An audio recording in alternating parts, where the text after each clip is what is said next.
No dragons for tea. One warm sunny day at the end of last week, my mom and I went for a walk to the creek. As I raced down the hill in my little red wagon, I veered to the left and smacked into a dragon. I suppose he could see there was fear in my eyes as I jumped to my feet, quite filled with surprise. He sheepishly grinned and stepped out the way, but he seemed so polite that I asked him to play. He had a cute bear and some other toys too. With my shovel and pail, we've had oodles to do. We ran to the creek and then to the bay, where we played on the beach for the rest of the day. Then Mom waved and said, "Now it's time to go, cat. Let's pack the red wagon and head up the street." It's hard to stop playing with friends old and new, so I asked if the dragon could come to eat too. Mom wrinkled her brow and squinted her eyes, looking up at the dragon's incredible size. I begged and I pleaded, then said very sweet, we won't make a mess, we'll be tidy and neat." So at last she said yes, just this once I'll agree. You may have the dragon come over for tea. We had carrots and apples, thick slices of ham, with fresh homemade biscuits with strawberry jam, cold glasses of milk and great big dill pickle. But the pepper with sprinkles sure made my nose tickle. Then the dragon's nose twitched and he started to wheeze. His eyes misted up and he blew a great sneeze. Shoo! Well, we all know what happens when dragons are chew. Flames shot from his mouth and both nostrils too. Our tablecloth sparkled and then burst into flame, and the curtains that hung right beside did the same. The smoke alarm rang with a loud, piercing sound. It meant get out fast, so I dropped to the ground. The room filled with smoke as I crawled on the floor and started to make way to the front door. The dragon got scared and decided to hide, but I knew when there's fire, we must get outside.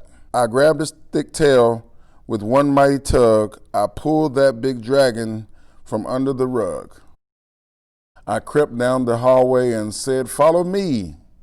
I know the way out. We must meet by the tree." So Mom and the dragon and I met there. Then that silly old dragon went back for his bear.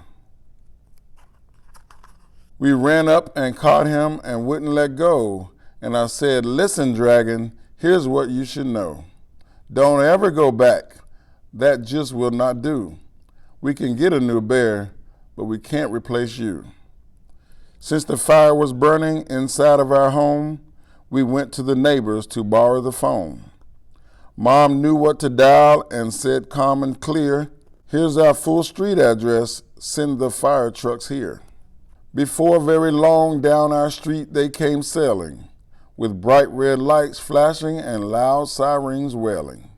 The fire crew rushed to start work on the task. They were dressed in big boots and wore helmets and masks. They hooked up the hose and ran into our house, where they sprayed streams of water in order to douse the table, the curtains, our lovely snack too. And it didn't take long till the fire was through. The fire chief called out the door with a shout, "The smoke made a mess, but the fire is out." My poor friend the dragon knew he was to blame, so he hung down his head and wept great tears of shame. One of the fire crew said, "Don't be sad. You knew what to do, and of that we're quite glad. You all got out safely, that's really what matters." Then she took us to see the big pump and truck and ladders. The dragon put on a shiny red hat, and I asked to see where the fire crew sat. She showed us the siren, the hoses and lights, and the ladders they climb up to reach higher heights. The rest of the fire crew checked all the rooms, while a fan in the door blew out gray smoke and fumes. Then the dragon and we sat down for a while. I reached up and hugged him. He gave me a smile. The next time the dragon and I want to play, we'll pack up a picnic and go to the bay. We are friends, tried and true, the best we can be. But I'll never again invite dragons for tea.